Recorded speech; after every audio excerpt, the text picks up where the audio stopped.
bomba de energía. ¿Y ustedes? ¿A qué hora llegaron?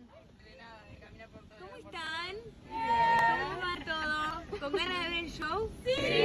¿Sí? ¡Ay, amo! ¿Están contentos o no? Sí. Bueno, ahora vamos a hablar un par de cositas bien. Porque nuestro amor